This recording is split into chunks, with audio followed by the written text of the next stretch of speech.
بینەرانی خۆشەویستی بەرنامەی کۆمەڵە سوڕەوان سڵاوتان لێبێت. هیوادارم لە هەر کوێهان ساغ و سلامەت و تەندروست بن. دوای نزیک بە یەک مانگ ڕاگۆڕین و مانۆڕدان سەرنجام مەسعود پزیشکیان کابینەی وەزیرەکانی خۆی ڕاگەیاند کە بووەتە هۆی ناڕەزایەتی ناوخۆییان و وەکو دەوترێت بێجگە لە گوێڕایەڵی بۆ بەیتی ڕێبەری کۆماری ئیسلامی و ئاشکرابوونی بێتەئسیری پزیشکیان شتێکی تازەی تێدا بەدیین ناکرێت. بۆ قسە و باسی زیاتر سەبارەت بەم مەسەلەیە لەگەڵ هاوڕێ ئەسعاد ڕۆستەمی ئەنجامی کمیتەی ناوەندی کۆمەڵە قسە و باس دەکەین و هیوادارم ئێوەیش تا کۆتایی بینەرە و بیسەریان بەرنامەیە بن. هاوڕێ ئەسعادەم کاتتان باش بەخێر بێن بۆم بەرنامەیە و سپاس بۆ ئامادەبوونت. ڕێز و سڵامەیە بۆ ئێوە بینەرانی خۆشەویستی تلڤیزیۆنی کۆمەڵە لە خزمەتە. زۆر سپاس. کاک ئەسعاد، هەروەکو لە پێشەکێکاوتم سەرنجام مەسعود پزیشکیان سەرۆک کۆماری ڕژیم دوای چەند هەفتە لیستی کابینەی وەزیرەکانی خۆی ڕاگەیاند. هەڵسەنگاندنتان لەسەر ئەم کابینەیە چییە؟ بەدوای ئەوەی کە زیاتر پێم وایە نزیک بە 3 هەفتە یا زۆرتر بە قەوڵی خۆی تەلاشگەل ڕاهبردی و هەوڵدان بۆ ئەوەی کە ئەو شعارانەی کە لە جریانی بانگەشەی مەسحەکەی انتخاباتی سەرکۆماری ڕژیمی کۆماری ئیسلامیدا ڕایگەیاندبوو، بەڵام لە 1-2 ڕۆژی ڕابردوودا 19 وەزیری پێشنەهادی ناردووە بۆ مەجلس و لە نامەیەکە کە بۆ خالیبافی ناردووە ڕایگەیاندووە کە ئەم 19 کەسە لەلایەن ئەوە پێشنەهاد دەکرێن بۆ تەشکیل کابینەی تازەی خۆی. من تا ئەم کابینە تازەیە بێجگە لەوەی کە هەر 19کەیان کەسانێکن کە لە شرایەتێکە کە ڕژیمێکی جنایەتکار وەکو کۆماری ئیسلامی کە دەستی سوورە بە قەتڵ عامی خەڵکی ئێران لە بە درێژایی دەسەڵاتداریەتی خۆی، هەموو ئەمانە بێجگە لەوەی کە ئەوانە ئەزانن هەمویان بەشدار بوون لەم پرۆسەی لە قەتڵ عام زیندانیان سیاسی دەهەی 60ەوە بیگرە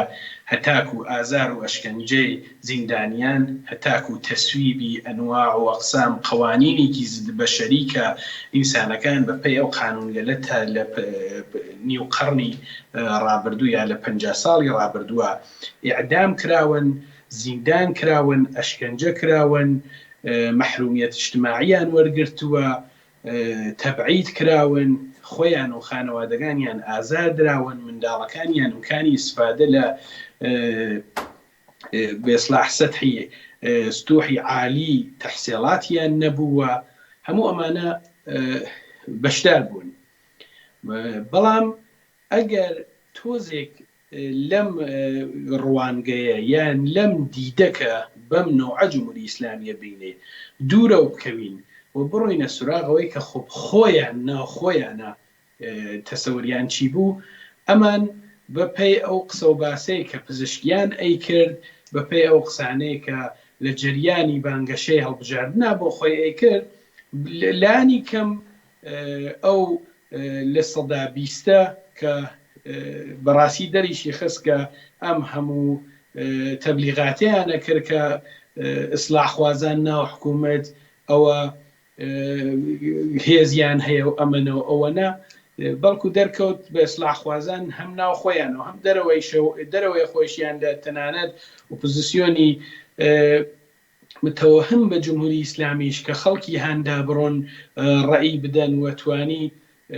دەرسەدێک لە خەڵک بنێرێتە پای سنۆخگانی دەنگدان، متەوەجێ بووین کە لانیکەم ئاواتەکانی بە خەوڵی خۆیانم 20% نەهێناوەتە دی. سێرکەن وەزیری دادگستەری، وەزیری اقتصاد ببورن، وەزیری دادگستەری، وەزیری اطلاعات، هەموو چەندین وەزیری تر پێم وایە 9 وەزیریان هەمووی کەسانێکن کە لەو پۆستانە ئبقا کراونەتەوە، کەسانێکن کە بۆ نمونە خۆب زیاتر لە 600 گیان بەخت کردو لە جریانی شۆڕشی ژنجیان ئازادیە، زیاتر لە هەزاران بەندکراو لە زیندانەکانی کۆماری ئیسلامیە، ژمارەیەکی یەکجار زۆر بریندارانی هێرشەکانی سپا و ئیتلاعات و هێزە ئەمنیەکانی ڕژیم بۆ سەر خەڵکی ناڕازی هەموو ئەمانە بە فەرمانی کێکرا بوو. پزیشکیانێک کە دەهات دەیوت خانمێک هاتووە لە تارانە بە دەلیلەوەی تۆزەی مووی سەری لە دەرەوە بووە لێتانداوە کوشتوتانە و بەو نەوعە هەوڵیەدا کە خەڵک کێچێتە پای سنۆخەکان دەنگدەن. ئێستا ڕۆشتووە قاتڵێک کە وەزیری ئیتلاعات بووە، قاتڵێک کە وەزیری دادگستەری بووە، ئەمانەی دیسان هێناوەتەوە. ئەمە یعنی چی؟ یعنی تەنانەت دەهەنکەجی بە تەوهماتێکە لە ناوخۆی ئیسلاحخوازان وتم بەناوە بە دەرەویشەوە هەبوو. چۆن ئێمە بینیمان بەدوای هاتنە سەرکاری ئەم کابراوە، بەدوای ئەوەی کە لە سنۆخەکانی کۆماری ئیسلامی هاتە دەرەوە، تەنانەت بەشی لە ئۆپۆزیسیۆنیش هیوایانە خواست بووی، داوایان لێ کرد کە چیان بۆ بکە و چیان بۆ نەکات لەگەڵ ملەتەکان و خەڵکی ئێرانە چۆن بەرخوردکات. بەڵام بینیمان کە ئەسڵ دەستپێکی هاتنە سەرکاری بە ئیعدامی هەڵسوڕاوانی سیاسیە بوو، دەستپێکی هاتنە سەرکاری بە دانی حکمی سەنگین بە کەسانێ بوو کە چاوەڕێی حکمیانە کرد لە ناو زیندانەکانی کۆماری ئیسلامیە. ناردنی هەڵسوڕاوانی کرێکاریک بوو کە ئێستا دەبێت لە پێشڕەفتەترین بیمارستانەکانە چاوەڕێی دەرمان بکەن، ئەویان نێرێتە سلولگەل تاکە کەسیویان نێرێتە ناو زیندان و بازداشتیەکانی خۆی. ئەوە بوو ئەم بەم وعدە و وعیدانە و بەم قسانە و کردی تەنان نەیتوانێت دڵی ناوخۆشیان خۆشکات. و ئەمە ئەومان پێڵێ کە کابینەی پزیشکیان هیچ کابینەیەکی متفاوت لە کابینەی مورد نەزەر و مورد اعتمادی بەیتی ڕەهبەری نییە و نوێنەرایەتی کۆماری ئیسلامی ئەکات کە بگرە باڵە هەرە جنایەتکارترەکەیان. بەڵێ کاگەسە زۆر سپاس. جەواد زەریف و کەسانی نزیک لە پزیشکیان شوک بوون و تەنانەت وازیان لە پۆستەکانیان هێنا. بۆچی؟ ئایا تەوەقوعێکی جیاوازیان بوو لە پزیشکیان؟ نەخێر، ئەوان ماجرای کشانەوەی جەوادی زەریفی ساڵ بەتەکەم هەر نەخۆیان دیسان کەمپینیان ڕێخستوە بێ وەکو ئەو جارکە چۆن قاسم سلێمانی بە شارەسەدی هێنا پەنای دەستخامنەیەوە بەبێ ئاگاداری ئەو ڕۆشتوتیەوە ئستعفادەم. زەریف عادەتیە لەو کارانە لەونە بەقەوڵ عامیانەگەڵێ لەو ناسکردن گەلە بۆ سیستەم هەمیشە کردوویە. منتەها ئەو تەسەوەری شتێکی تر بوو، ئەو تەسەوەری ئەوە بوو کە ئەم 19 نەفەرە لانیکەم ئەگەر هەمویان کە ناتوانن ئەوە بن، بەڵکو ئەکسەریەتیان لە جناحی مورد نەزەر ئەو بێ. بەڵام بۆی دەرکەوت کە هەر ئەو قسانەیە کە پزیشکیان پێشتریش لە گۆشە و کناری قسەگانیا کردبووی دەرکەوت کە ئەو نا، ئەو سیاسەتێک جیا لە گوێڕایەڵی بۆ خامنەی، سیاسەتێک جیا لە گوێڕایەڵی بۆ سوپای پاسداران و وەزارەتی ئیتلاعاتی نییەوە، ناتوانێت هیچ معجزەیەک بۆ ئەوانکە. ئەو هاتووە بەشدار بێت لە درێژەدان بە سیستەمێکە کە یارمەتی داوە کۆماری ئیسلامی عمری زیاد بێ. پێشگەلەوە شتێکی تر نییە. خۆ لەم ناوە کەسانێ وەکو زەریف مایە زۆرتریان لەسەردا ئەندرا، ئەنواع و ئەقسام لە کاتی بەناو هەڵبژاردنەکانە هێنایانیان، ئەنواع ئەقسام قسەیان کرد، وعدە و وعیدیاندا، ئاڵۆگۆڕ دروستەکەین، سیاسەتی خارجی ئەگۆڕین، نازانم ارتباطمان لەگەڵ دنیای دەرەوە چاکەکەین. خراپترین کەسانی ناو هەردوو باڵی ڕژیمیان داناوە بۆ بە ئیسلاح ئەو وعدەگەلەکە ئەو داهیە کە پێشتر هەموویان دارای کارنامەگەلێکی افتزاحن لەو بارانەوە، هەموویان تەنیا کاریانەوە بووە لە هەر کۆبوونەوەی کە تەحریمی زۆرتر وەرگن بۆ سەر کۆمەڵانی خەڵکی ئێران، لە هەر کۆبوونەوەی کە زیاتر پێداگریکەن لەسەر ارتجاعێکی تاسەر ئێسقان، سیاسەتێکی تاسەر ئێسقان تەرۆریستی کە کۆماری ئیسلامی لە ئاستی نێونەتەوەییا گردوویەتە بەر. و هەمویان کەسانێکن کە بێجگە لە قسەکانی سپای پاسداران، قسەکانی بەیتی خامنەیی کەلیمێکم لاولایەن نەبووە. معلومە دێ ئەو پێوایە ئەو مەوقعێت گەلە دەبێ هین ئەو ئەترافیانی بن. بۆ زەریف قەڵی دا بە کەسانێکە بیان خشنێتە ناو ئەم کابینەوە زەریف قەڵی داوە کە لابیگەری کا بۆ کەسانێکە استفادەیان لێ بکات لەم کابینە بینێ جوابێکی پێ نەدراوەتەوە باسی ژنانیان کردووە یەک ژنیان هێناوە کردویانەتە وەزیری ڕێگا کە ئەو وەزعیەتی ڕێگاکان ئێرانە ئیتر وەزعیەتی ڕێگاکان ئێرانە ئەوەی کە جادە گیانی خەڵک ئەسێنێ ئەوەی کە ڕێگەوبان گیانی خەڵکی سندووە نائەمنی دروست کردووە تقریبا پاڵی داوەتە پاڵ هەر هەمان سیاسەتگەر جنایەتکارانەی ڕژیمەوە کەوا بوو ئەمانە وتم ئەم هینانە ئەم تۆرانگەلیانە چیا هەیە بەڵام نەهایەتەن هەمویان لە کۆبوونەوەیگا خامنەی کۆیان نەکاتەوە دەڵێ ئەمەیە کێ نایەوێ ئەوە چارەنووسی ڕئیسی چاوەڕێەکە بەڵێ کاگە سعد هەروەکو خۆتان و بینەرانی ژاگاجارن کوژرانی ئیسماعیل هەنیە هاوکات بوو لەگەڵ ئەوە ڕۆژی دەستپێکی کاری مەسعود پزیشکیان زۆر جار باس لەوە کرێ بە جۆرێک پەیوەندی هەیە بە تەسفی حسابەکانی نێوخۆی ڕژیم ئایا ئەمە بۆ ترساندن بۆ پزیشکیان بەڕایەوە ئەزانی جمهوری ئیسلامی بە باوەڕی من جمهوری ئیسلامی سیستمێکی سوپرایزکردنە سیستمێک بووە کە هەمیشە ئەسڵ بدێبستانەکانی لە ئاستی دنیا لە هیچ دەوڵەت و ڕژیمێکا تۆ نەوبینیوە یعنی هیچ شتێک لەمانە بەعید نییە کابراایگەت هێناوە لە وڵاتێکی ترە و بۆ ئەوەی کە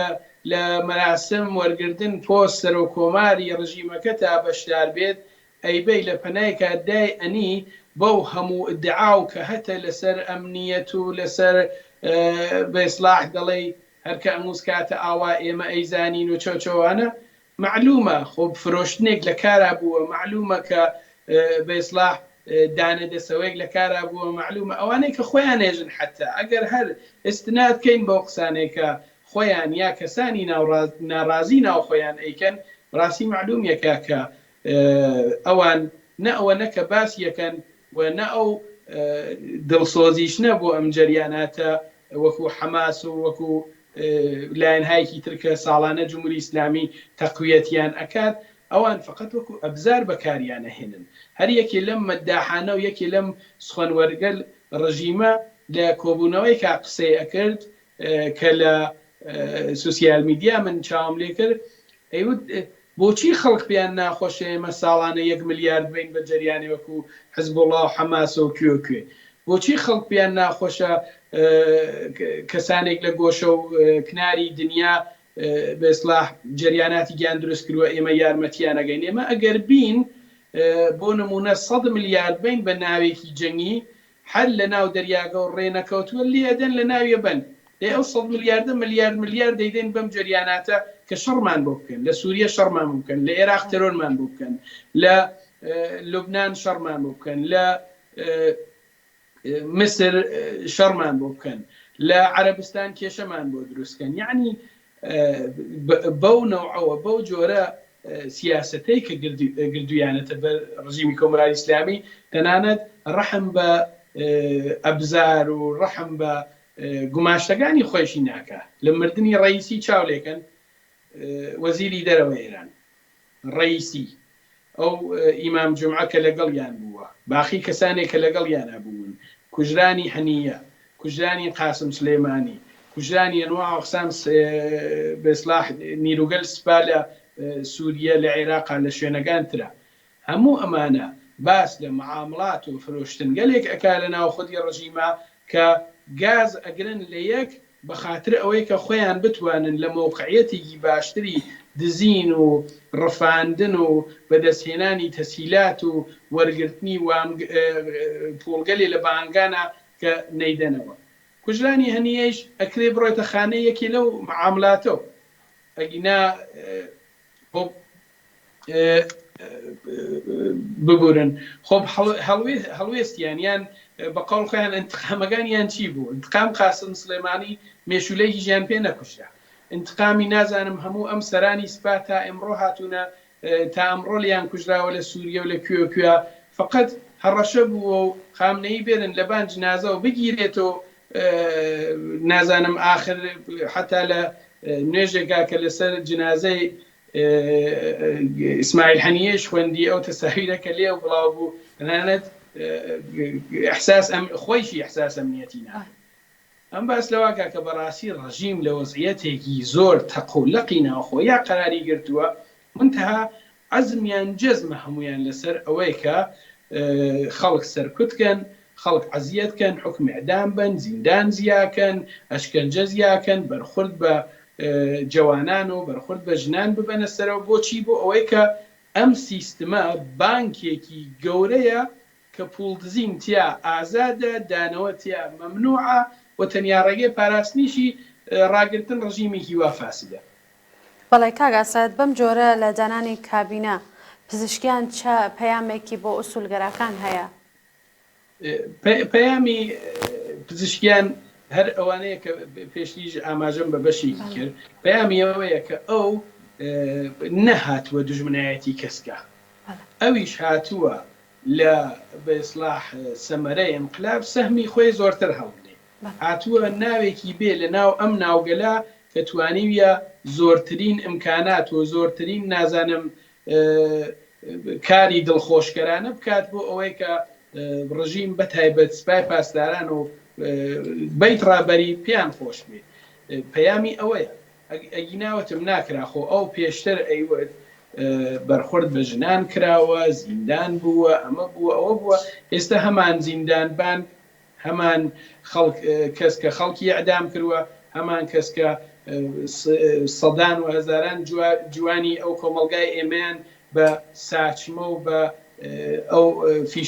فیشەگەلە کە ڕوبەڕوو تەقانیان لیان قەیددار کردووە، مشکڵداریانیان کردووەی سەر کامیان لە وڵاتێکا بە دوای دەرمانە ئەگەر نەگەرتوانی بێتیان نەیشیوان توانی بێ تەنانەت ناوێنن ڕۆنە بیمارستان ئێستا کە پەیگیری نەخۆشیەکانیان کرد. ئەمە چییە؟ ئەمە وەڵێ کە بەڕاستی پەیامی ئەوەیە کە سیستم یەک سیستمە. ئێمە ئەتوانین لە ماوەی 50 ڕۆژ و 40 ڕۆژ و 1 مانگ و 2 مانگە لە بانگەشە انتخاباتیەکانە هەرچی گەژین بێژین بەیەک، بەڵام نەهایەتەن هەر لەو نامەیە کە بۆ قالی بافیە ئەنووسێ ئەگەر بڕی سەرتیتری نامەگەی بخوێنیتەوە وا نووسیە دەڵێ بۆ برای گیانی بگیانی خۆی نووسیدیە. یعنی ئەوەی کە ئەو چتانە ئەو شۆگەلە و نمایشگەلە کە لە پشت کامێراکانەوە ڕژیم بەڕێ ئەخات فقط و فقط بۆ خامکردنی ئەو بەشەی لە کۆمەڵگا، بۆ خامکردنی ئەو بەشەی لە ئۆپۆزیسیۆنە کە دڵیان خۆشە بۆیە کە جمهوری ئیسلامی ئیسلاح کات بوویان. گەورەترین ئیسلاحێک کە ڕژیم ئەتانێ بیکات ئیسلاح لە نەوعی لا مەسەڵەن هەڵفڕهەندن ڕئیسیە و تەقاعینە دانەکوشتی. ئیسلاحەکان ئەوان ئەوەیە حەسفە، ئیسلاحەکان ئەوان ئەوەیە کە کەسێ ناوڕێگەیانی گەر بۆ گەیشتن بە سیاسەتێ ئیبراهیم ڕئیسیە، عەبدوڵڵاییانە، حەنیەیە، قاسم سلەیمانیە، هەر کەسێکە گوێ بگرن بە جۆرێ سەربەنیستی کەم بیخەنە ئەو لاو بە خاترەوە بتوانن بۆ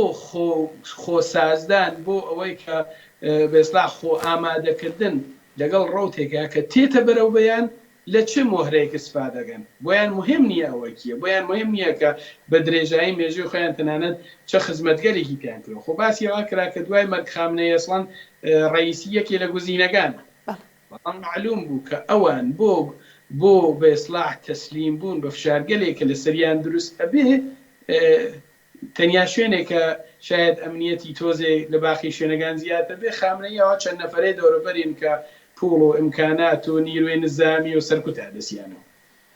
بەڵێ کاگەسەد هەڵوێستی ئیسلاحوازان کە بوون بە ئامرازی ئەم گەمەیە چی بۆ بەڕایەوە؟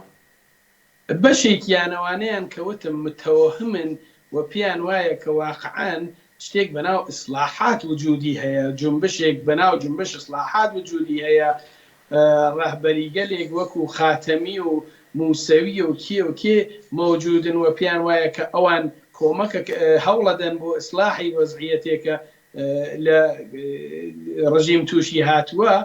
ئەمانە بە بەردەوامی فقط بەوا گەیشتون تەبلیغکەن، دوای نەگەیشتن بە ئاواتەکانیان ئبراز پەشیمانیکەن و مەعزەرەتخاییکەن و ئەنواع ئەقسام کەمپێنگەل متەفاوت خەنەڕێ. خۆ بڕین تواشاکەین بزانین چای بگەڕین بەو کەسانەی کە زۆر ڕژیم بەئیسلاح لە ماوەی بانگەشەی هەڵبژاردنە کاریان کرد بۆ پزیشکیان. یەک دانیان قسەیەکی خێر ناگات، مەسەڵەن بەناو بانگترینەکانیان ئەکەنە جوا دەڵێن کابینەکە هەر لە سەرەتاو ڕفوزە بووەسەوە، هەر لە سەرەتاو مەردوودە بووەسەوە، هەر لە سەرەتاو هیچ احتمادێکی پێ ناکرێت. خۆ بەمانە کێنە ئەمانە ئەوانن کە کاریان ئەگەر هەر کامیان نەقشیان بووە لە هێنانی دەرسەدێک لە دەوروبەرەکان خۆیانە بۆ پای سنوۆخەکانی دەنگدان. هەر ئەمانە هەر ئەو کەسانن کە هەوڵیان داوە کە تا ئەتوانن بەسلاح لە ئەترافیانی خۆیان ئەسفادەکەن لە مۆقعیتی خۆیان ئەسفادەکەن بۆ ئەوەی کە کەسێ وەکو پزیشکیان لە مقابل جەلیلیان مەسەڵەن بێرنە دەرەوە. ئەمە ئەوە نیشانەدا کە بەڕاستی ئەوان تا ئێستا چەندێ لاواز ببوون بە دوای ئەم ڕووداوانە زۆرتر لاوازە بن، زۆرتر شکاف لە ناویانە دروستەوێ، زۆرتر ئەم جبهە ئەو جبهە تەشکیل دەدەن، انشعاباتی زۆرتریان تێ ئەکەوێت، کەسانێکی زۆرتریان ئەکەونە ناو دایرەی غەزەبی ڕژیمەوە، ممکنە حەسرخانێکی وەنوا عقسام چت بێتە سەریانە. و ئەمە دەریەخا بەڕاستی وەک وتم هیوا ئومیدوار بوون یا متەوهم بوون بەوەی کە ئیسلاحاتێک لە ناو ڕژیمی کۆماری ئیسلامیە لە تەریق خودی ڕژیم و لە تەریق دەسەڵاتدارانی ناو کۆماری ئیسلامیە و ئەگەر کەسێ پێ وایە ئەو ئیسلاحات چاوەڕێ ئەوەیە ئەو ئیسلاحاتە ڕوودار بێجگە لە کەلیمەی سادە لەوح من شتێکتری بۆ ناتوانم استفادە بکەم. بەڵێ کاکە سەد هاتمە و پرسیارت لێ بکەم، بەڵام هەرو پرسیارە لێکم لەسەر هیوا و ئاواتی ئەمانە کە پێیان وا بوو دەسوانێ بەرەی ئیسلاحواز هێز بگرێت و ڕژیم ڕزگاتکات، چی بەسەریان دێت؟ وتم ئەمانە هەمویان بۆ لانیکەم بۆ ماوەیەک دوو ڕێگە زیاتریان نییە لە بەردەسا، یا منفعل ئەبنە و ئەکەونە دروستکردن ئەنواع و ئەقسام بەسلاح دەستگاگەلێکە لە ناو ڕژیمە جبهەی ئەمە و جبهەی ئەوە جبهەی فڵان کەس جبهەی فیسا کەس دروستکردن، یا ڕۆن تێکەڵ بەوانە بن یان لە ترسی ئەوەی کە نەکەفنە بەر ئەو تەسویح ساوگەلە چۆن ڕژیم وتی تر یعنی وتی لە ڕئیسی مهمترتانتیان یەکەوامان لێ کرد ئیسا خۆ ئەوان نەتوانن چی بکەن. نهایەتەن بەشێکیان مەجبور ئەبن کە بە گواستنەوەی سەرمایەکانیان و بە ڕۆشتنە دەرەوە و بە بەشداریکردن لە بەرنامەگەلێکا کە خۆیان ڕێ ئەخەن بۆ انتقامگرتن لە ئەملایەن و ئەولایانی ناوخۆیان ئەوانە بەرنەبەرەوە و سەرنوشتیان فقەتەوە یانێ بێهیوابوون بە ئاواتگەلێکی بەڵق بە قەوم کوردی ئەڵێ بەڵقی سەرئاو کە دوێنێ یان پێرێ پزیشکیان بۆیانی تەقاندەوە. بەڵێ کاگەسە تەئسیر و کاردانەوەی لەسەر ژیانی خەڵکی ئێران چی دەبێ بەڕایەوە؟ ئێمە بۆمان دەرکەوت لە جەریانی بەناو هەڵبژاردنە کە خەڵکی ئێران بەشداری هەڵبژاردننی نەکرد، یعنی بە هەموو ئەو درۆدە لە سەگەلە و کە خۆیان دایان بۆمان دەرکەوت کە ئەکسەریەتێکی عەزیم لە خەڵکی ئێران تەنانەت حازر نییە بە زۆر و بە تەهدیدیش کە یەکەن ئەمەت لێ بڕین ئەواکەین ئەواکەین ئەواکەین ناڵین بیتەوە بۆ دانشگا، ناڵین بیتەوە بۆ ئێدارە، ناڵین بڕیتە مەحەل کارەگەت، ناوتمان نووسیوە چیە و هەڕەشەگەلەکە کردیان معلوم بوو کە خەڵکی ئێران ئەسڵ بە قۆڵ فارسی تەڕەیژیان بۆ وەردناکە و بەشدار نابێ لە وەها سیرکێکە. ئەو خەڵکەیە کە بەشداریان نەکردووە ڕەوتی مبارزەی خۆیان کە لە جەریانی خیزشی ژنجیان ئازادیە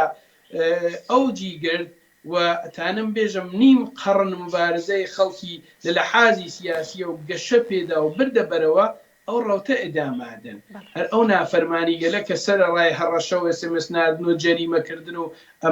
تهدیداتێکە لە خەڵک ئەکرێ، ئێمە ئەبینین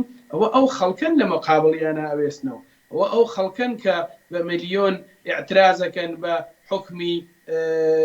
زیندانی درێژماوە بۆ هەڵسوڕاوانی بزوتنەوە کۆمەڵایەتیەکان لە ناو جامعە لە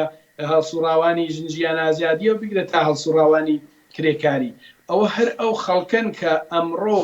بە بێسلاح بە بوونی سوسیال میدیا بێدەنگنین فیلم ئەگرن لە عامڵینی ڕژیم، ئەنواع و قسام سایت و پیج و پێگە کراوەتەوە کە بێسلاح عامڵینی ڕژیم معرفی ئەکات، سەتحی کارکردنیان بۆ خزمەتکردنیان بۆ ڕژیمە نیشان ئەدات، ڕسوای ناو جامعەیانەکە کارێک ئەکا کە بێسلاح بە شەرمەوە بتوانن تەنانەت بڕۆنە فروشگای سەر کۆڵانەکەیان خەریدێ بکەن ئەو خەڵکن کاردانەوە و تەسیری لەسەر ئەو خەڵکە ئەوەیە کە زیاتر بۆیان دەرەکەوێکە بەڕاستی ئێمەی کە بەشدار نەبووین کڵاو نەچوە سەرمان شانازی ئەکەن بە نەڕۆشتنیان بۆ پای سنۆقەکانی ڕژیم شانازی ئەکەن بە خۆیان بۆ ئەوەی کە بۆیان دەرکەوت نا ئەگەر پزیشکیان بۆ نمونە لە کوردستان باسیەکەم ئەگەر پزیشکیان تێ کوردی قساکە ئەمە قاتڵێکە بە کوردی قساکە ئەگەر ڕوا لە تەورێز و لە شوێنەکانترا تورکی قساکە ئەمە قاتڵێکە بە تورکی قساکە زوان مەسەلە نییە مەسەلە وەزعیەت و مەسەلە نەوعی فکر و عملکردی ئینسانەکانە کە دەرکەوت ئەم کابرایەکی جنایەتکارە بە درێژایی تەمەنی لەگەڵ ئەم ڕژیمە هەوڵی داوە بۆ سەرکەوت وا هەتاکو و ئێستش گەورەترین شانازی ئەوەیە کە گوێڕایەڵی خامنەیەکی قاتڵە گوێڕایەڵی خامنەیەکی جنایەتکارە گوێڕایەڵی خامنەیە کە بە فەرمانی ئەو دەوروبەری هەزاران خەڵک لە کۆمەلگای ئێرانە هەتاکو و ئێستا بە وحشیانەترین شێوە کە ئەدامە گیانیانیان لەدەستداوە کەوابوو ئەمە بۆ خەڵک شانازیە ئەمە بۆ خەڵک افتخارەکە ئەو وەزعە ئەبینن ئەو وتم گازگرتن لە یەکەی ناو بەناو جناح و باڵەکانی ڕژیم ئەبینن و ئەمە ڕەوتی مبارزەی ئەوان تەنانەت زۆرتر ئەباتە بەرەو زۆرتر عەزمی خەڵک جەزمەکە کە ئەرێ ئەوەی ئەو جەهتێک کە ئەمانگردیانە بەر جەهتێکی واقعیە ئەگینا کوڕی نازانم کۆنەشای ئێران و فلانە ئۆپۆزیسیۆنی لە گوێگا خەوتوو و فلانە جناحی ناو ڕژیم و فلانە نازانم کەسایەتی متەوەهم بە ڕژیم هاتن مجموعەی درۆدەلەسەوینیان کرد کە بەشکەم بۆ ماوەی یام ڕژیمە ڕزگارکەن یان نستۆ پێبن بە ئاعترازاتی خەڵک و ئەوانە بۆیان زیاتر دەرەکەوێت کە بەڕاستی جهت و ڕێگەی کە خەڵک گردیگیانە بەر جهتێکی واقعیە و ئێمە دەبێ ئەو جهتە تەقویەتکەین ئەو جهتە زیاتر گەشە پێ بدەین ئەو جهتە زۆرتر دەربخەین لەگەڵ هەڵسوڕاوانی ئەو جهتە زۆرتر بە ئیسلاح نزیکە و بین و کارێ بکەین کە بەڕاستی بەرەیەکی زۆر وەسیع دروست بێت کە ئەم بەرەیە خۆی بە ئامرازی هیچ وڵات و هیچ قدرەتێک نازانێ چاوەڕوانی ئەوە نیە بێت لە پارلمانەکانی وڵات و ئەو وڵاتە کێشەی خەڵکی ئێران حلکات چاوەڕوانی ئەوە نییە دەست بە دوعا دانانیشێ ترامپ بێ مشکڵاتی بۆ حلکا و ئۆباما و نازانم کێ بێن مشکڵات جامعەکەی حلکەن بەڵکو ئاوات و ئارەزوو و ئرادەیان ها لە گرە و قدرەتی واقعی خۆیانە و پێیان وایە گەر تەغیری لە کۆمەڵگا دروست بێ ئەوە ئەوانن کە نەچوونە پای ئەو سنۆقە مزحک گەلە. بەڵێ کاگەسحەت زۆر سپاس بۆ ئامادەبوون لە بەرنامەی کۆمەڵ ئەوستڕالیم هەفتەمان. سپاس بۆ ئێوەیش هیوادارم کە بەرنامەیەکی باشمان بوو بێت. زۆر سپاس جارێکی تر سپاس بۆ کاگەسحەت ڕستەمی ئەندامی کمیتەی ناوەندی کۆمەڵە کە لەم بەرنامەیە بەشدار بوو. ئازیزان و خۆشەویستان پێش ئەوەی کە کۆتایی بە بەرنامەکەمان بێرین ڤیددیۆیەک لەلایەن هاوڕێیانی هاوکارم لە کمیتەی تەکش ئامادە کراوە بۆ خۆپاراستنی هەڵسوڕاوانی ناوەوە بەرامبەر بە هێزە سەرکوتکەرەکانی کۆماری ئیسلامی کە بەیەکەوە دەیبینین تا بەرنامەیەکی تر و کۆمەڵ ئەوستڕاوانێکی دیکە ماڵاوە.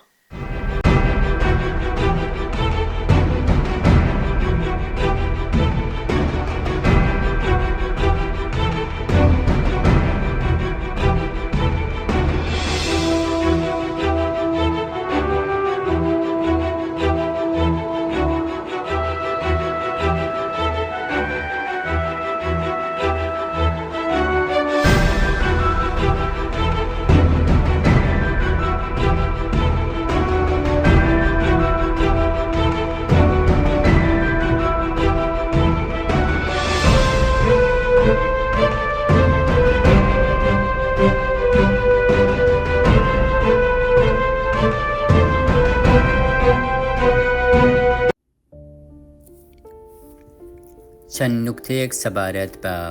لێپرسینەوە. دەتوانین لێپرسینەوەی دەستگا ئەمنیەکان بە یاری شەترەنج لە نێوان بازجوو و تۆمەتباردا بچوێنین تا زیاتر لێ هاتوو بیت بەهای کەمتر دەدەیت و فشارێکی کەمتر بەسەرتدا زاڵ دەبێت. لە ڕاستیدا زۆربەی لێپرسینەوەکان یاریەکی دەرونیە کە لێکۆڵەرەکە هەوڵ دەدات زۆرترین زانیاریت لێ وەربگرێت. ئامانجی لێکۆڵەران دروستکردنی دۆسیەیە و بەکارهێنانی دانپێدانانی زۆرەمەلی لە دژی تۆمەتبارە لە دادگا بە مەبەستی دروستکردنی سزای قورسر. لێکۆڵەران لە قۆناغە جیاوازەکاندا تاکتیکەکانیان دەگۆڕن بۆ ئەوەی باشترین ڕێگا بۆ وەرگرتنی زانیاری لە زیندانیەکە بدۆزنەوە. لە درێژەدا تیشک دەخەینە سەر چەند نمونەیەک لەو شێوازانە. جێهێشتنی تۆمەتبار.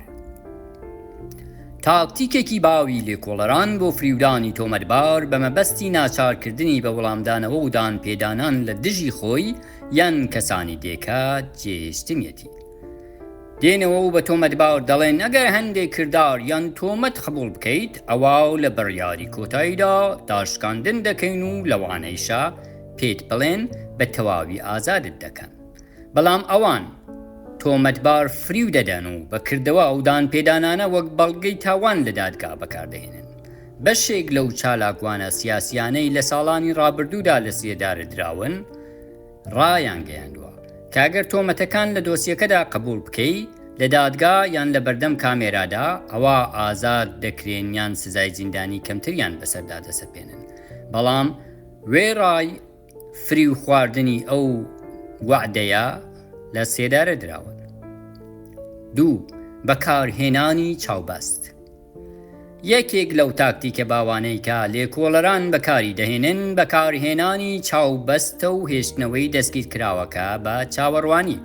لەوانەیە بۆ ماوەی چەند کات ژمێرێک بە چاوبەستساوی لە کۆریدۆری شوێنی لێکۆڵینەوەکەدا بەجێت بهێڵن و دواتر بدبن بۆ ژووری لێکۆڵینەوە یان تەنانەت بەبێ لێپرسینەوە بتگوازنەوە بۆ سلولەکەت. جاری وهەیە دوای چوونە ژوورەوە بۆ ژووری لێپرسینەوە لێکۆڵەران لە پشت ئەو زیندانیە دادەنیشن کە چاوی بەسراوە و ڕوو بە دیوار وەستاوە بۆ ماوەیەکی زۆر و تەنیا دەنگی هەڵگەڕانەوەی لاپەڕەکان و داخستنی دەرگاکە و شتی لەو بابەتە دەبیسێت. دەتوانیت کەمێک چاوپۆشەکە بەرز بکەیتەوە بۆ ئەوەی لە خوارەوەی پێیەکانت لە کۆریدۆرەکاندا ببینیت یان وەڵامی پرسیارەکان بنووسیت لە ژووری لێکۆڵینەوەدا. 3. بازجوو یان لێکۆڵەری باش و خراپ. یەکێک لە باوترین تاکتیکەکانی لێپرسینەوە کە لە سەرانسەری جیهاندا بەکاردەهێنرێت ئەوەیە کە لێکۆڵەرێک باشە و لێکۆڵەرێکی تر خراپ. لەم شێوازەدا لێکۆڵەرێک فشار دەخاتە سەر و هەراسانت دەکات، لێکۆڵەرەکەی تریش دڵنەواییت دەدات و وا خۆی نیشان دەدات کە لە خەمی بەرژەوەندی و بار و دۆخی تۆدایە. بەکارهێنانی لێکۆڵەری باش و خراپ ڕێگەیەکی زۆر کاریگەرە بۆ وەرگرتنی زانیاری لە زیندانی، چونکە بەهۆی فشارەکانی زیندان و ئەشکەنجەی دەرونی تۆمەتبار زیاتر لە جاران پێویستی بە خۆشەویستی و پشتیوانی هەیە. هەروەها هەڵس و کەوتی لێکۆڵەرێکی باش دەتوانێت زۆر فریو دەربێت. لە ڕاستیدا لێپرسینەوەیەکی باش و لێپرسینەوەیەکی خراپ، بازجوویەکی باش و بازجوویەکی خراپ هەردوو کاراکتەرەکە ئامانجێکی هاوبەشیان هەیە، تێک شکاندنی زیندانی و بەڵگا کۆکردنەوە بۆ ئەوەی قورسترین حکمی بەسەردا بسەپێنن. 3. فشاری جەستەیی و دەرونی. لێکۆڵەران لەوانەیە شێوازگەلێک بەکاربهێنن کە بە ئەنقەست ئازاری جەستەیی سێکسی یان دەرونی تند بەسەر دەستگیرکراوەکەدا بسەپێنن بۆ ئەوەی مقاومەتی بشکێن و ناچاری بکەن دان بە تاواندا بنێت. بە زۆری پەنا بۆ تێکەڵەیەک لە ئەشکەنجەدانی سپی یان فشاری دەرونی و ئەشکەنجەدانی جەستەیی دەبن. دڵەڕاوکە و ململانەی دەرونی بەهێز بە لێدان لە تۆمەتبار یان بە دەنگی تۆمارکراو ڕێگریت لێ دەکەن پەیوەندی بە خێزانەکەتەوە بکەیت و هەندێک جاریش بۆ ماوەیەکی چەند هەفتەیەک لە یەک کاتدا لێپرسینەوەت لەگەڵدا ناکرێت. بەشێک لە دەستگیرکراوەکان فشاری دەرونی بە قورستر لە لێدان و ئەشکەنجەدانی جەستەیی دەزانن. 4. بازجوو یان لێکۆڵەر خۆوان نیشان دەدەن کە هەموو شتێک دەزانن. لە کاتی لێپرسینەوەدا بە تایبەتی لە دانیشتنی یەکەمدا لێکۆڵەر هەندێک لاو بەڵگەنامانە ئاشکرا دەکات کە لەبارەی تۆوە کۆکراوەتەوە و بۆ ئەوەی وابیر بکەیتەوە کە ئەوان زۆر شت لەبارەی چالاکیەکانتەوە دەزان و وابزانی خۆڕاگریت بێهودە دەبێت تەنانەت لەوانەیشە قسە و مۆنۆلۆگی ڕاستیان درۆی کەسانی دیکەت پیشان بدەن لەبیرت بێت بازجوو هەموو شتێک لەبارەی تۆوە نازانێت و تەنها هەوڵی خۆنمایشکردن دەدات ئەگەر ئاگاداری هەموو چالاکیەکانت بوونایە پێویستیان بە قسەکردن و وەرگرتنی زانیاری لە تۆ نەدەبوو باشترە زوو وەڵامی پرسیارەکان نەدەیتەوە و بە پێشبینیکردنی ئەو پرسیارەی لە مێشکی بەرپرسی توێژینەوەکەدا هاتوۆتە ئاراوە سەرنجت لەسەر وەڵامی ئەو پرسیارە چڕ بکەیتەوە 5. هەڕەشە و درۆ زۆربەی قسەکانی لێکۆڵەران و بەتایبەت هەڕەشەکانیان درۆیە زۆر جار درۆکانیان لەگەڵ ڕاستیەکان تێکەڵ دەکەن بۆ ئەوەی کاریگەری یاریە دەرونیەکەی خۆیان زیاتر بکەن بۆ نمونە لەوانەیە ڕۆژنامەیەکی ساختت پیشان بدەن بۆ ئەو دۆخە سەختەی دەرەوەی زیندان هەندێک لە درۆ و هەڕەشەباوەکانی لێکۆڵەران بریتین لە بانگەشەی زانینی پەیوەندیە نزیک و تایبەتەکان و تەنانەت هەبوونی بەڵگەی وەک وێنە و ویدیۆ درۆکردن لەسەر نەخۆشکەوتن یان تەنانەت مردنی ئازیزانت هەڕەشەکردن لە وەرگرتنی سزای قورس لەلایەن دادوەرەوە هەڕەشەی زیانگەیاندن بە خێزانەکەت ئەشکەنجەدان دەستدرێژی سکسی و بەکارهێنانی ئامێری دۆزەرەوەی درۆ 6. دروستکردنی کەشێکی سامناکی تیرۆر دوای درۆکردن و هاندانی لە ڕاوکێ و تیرۆرکردنی زیندانیەکە یەکێک لە تاکتیکە باوەکان بۆ ئەوەی قسە بکات دروستکردنی کەشێکی تیرۆر و ترس و سامە لە کاتی لێپرسینەوەدا ڕەنگە